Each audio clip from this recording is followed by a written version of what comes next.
Hey guys, and welcome to another movie review on this channel. Today we're going to discuss Passengers, the last film from Chris Pratt and Jennifer Lawrence. I mean, Jennifer Lawrence is a huge star, so you know, of course, who she is. Silver Linings Playbook, The Hunger Games. I was going to say trilogy, but they were for movies actually.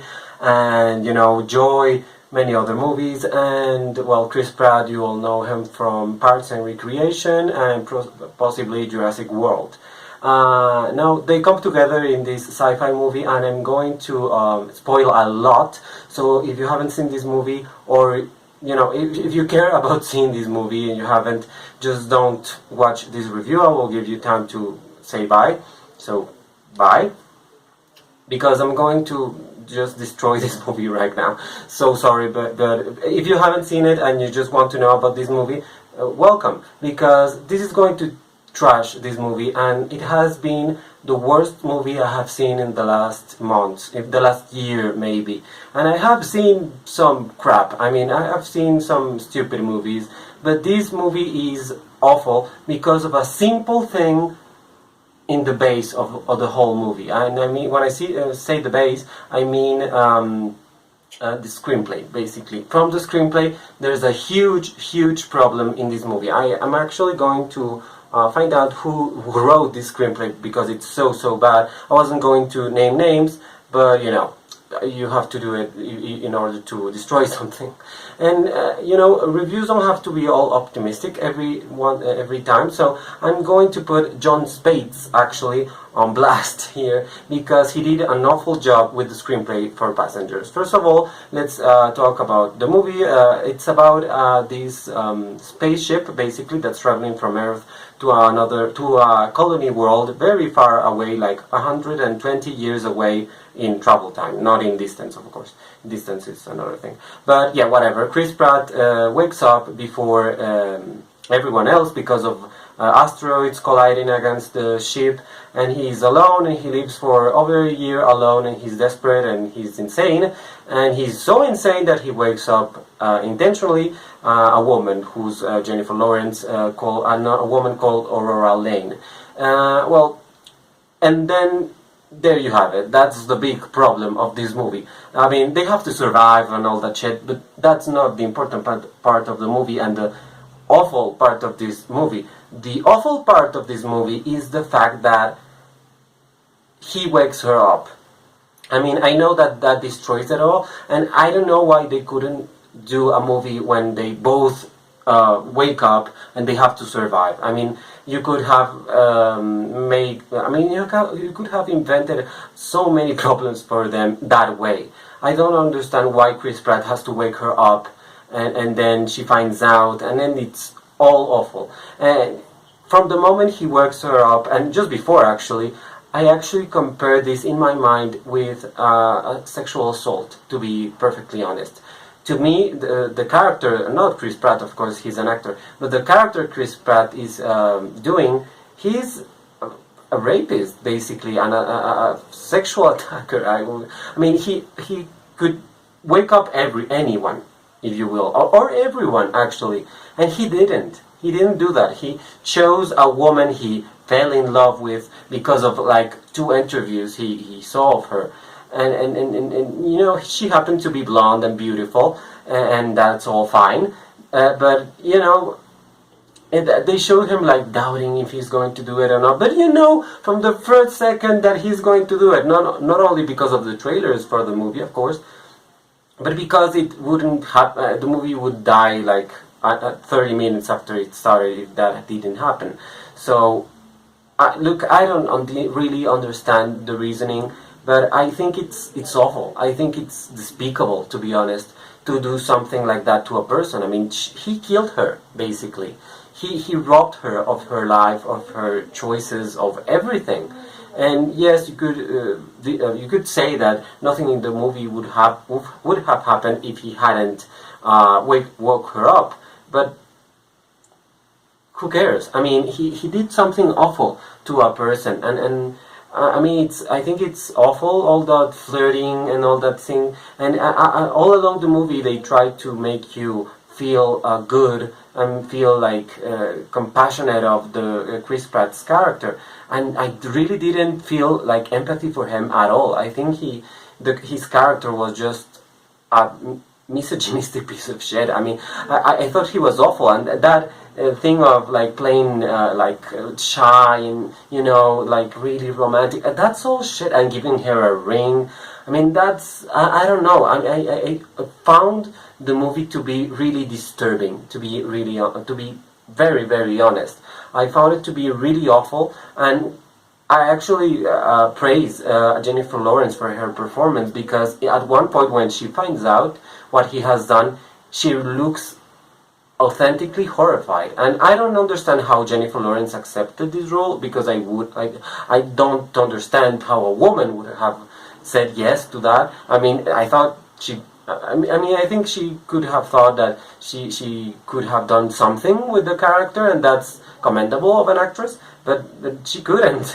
And she does a fine performance, and to be honest, Chris Pratt does a fine performance too, but it's not enough to overcome that huge flaw that the movie has. I mean, we are talking about robbing someone of everything and lying and really destroying someone, and I mean it's disgusting, and the more disgusting it gets, because at the end you think that they are going to be I mean, one of them is going to die. I mean, I expected that from the movie. I was like, okay, let's just kill at least one of them, and at least the other one will suffer, and that's it.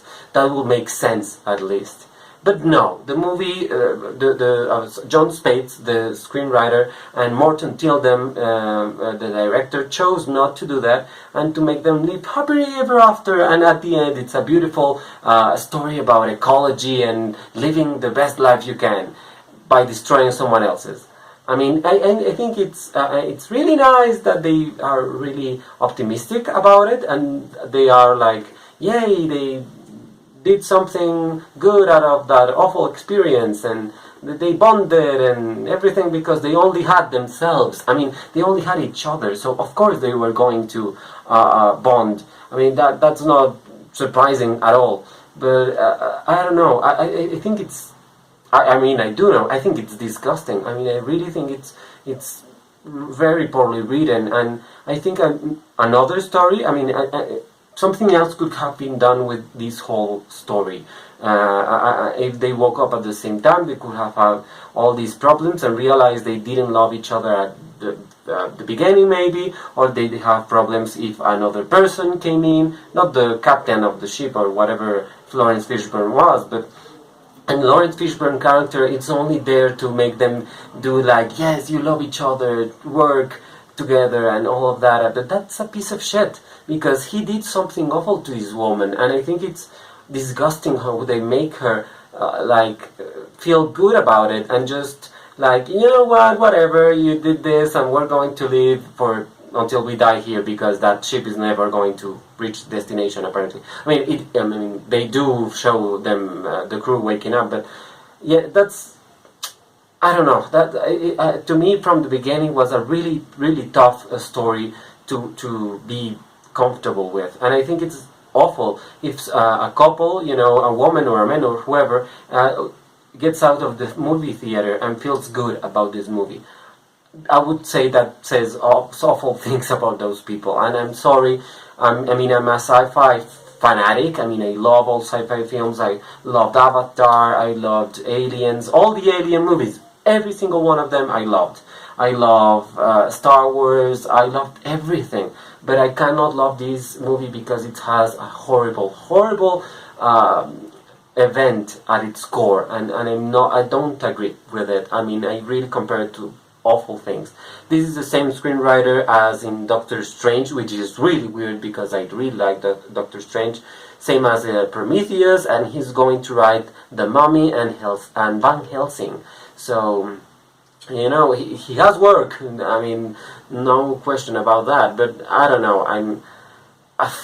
Jesus. I mean, as I said, Jennifer Lawrence and Chris Pratt are pretty good. I mean, they're good. They're not outstanding in the movie. They're just there. Michael Sheen and Lawrence Fishburne also appear. Lawrence Fishburne, again, it's just there like for 5 minutes, I mean less maybe, and for like 3 scenes, it's ridiculous. And Michael Sheen is an android, so he doesn't really have anything. I mean, it's not like Michael Fassbender in Prometheus, that was something else. Mortal Kingdom, I don't understand what he did this movie after The Theory of Everything, which was a fine movie. It was really good. I mean, it had really good performances and a really great screenplay, and then he does this. I mean, I don't really understand. The cinematography, I think, is okay. The art direction, I understand the Academy Award nomination. I mean, the people that did this art direction have done great work before. And what else? The visual effects are a little bit flawed. I mean, as you can see many other space movies like Interstellar, The Martian, that do a much better job in space than this movie does. So it's not really about the visual effects anyway, but they have done better jobs. And I was going to mention something about the music. The original score is a bit messy, I would say. I mean, the music changes like every 5 seconds, and I don't understand why the Academy keeps nominating Thomas Newman. First of all, without giving him an award. He doesn't deserve it for this movie at all. And how not to nominate other movies? Like, I mean, every other movie that I have seen has a better score than this one. I mean, Kubo and the Two Strings, I reviewed it yesterday. It has a really great score. Rogue One has a great score done by Michael Giacchino, who's a really he's really good. He won the Oscar for Up, so I think he's really talented, and I don't understand how Thomas Newman is nominated.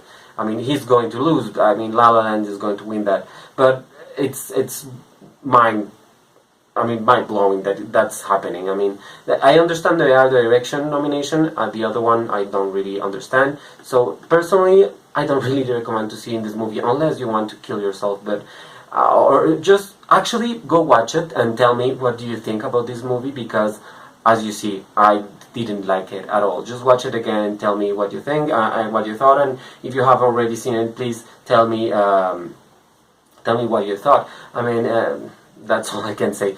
Please, please like this video, comment, and share this video on your social networks, and subscribe to my channel for many other reviews. You can see here two other movie reviews, one in Spanish and one in English. One of those is from Cuba and the Two Strings, actually.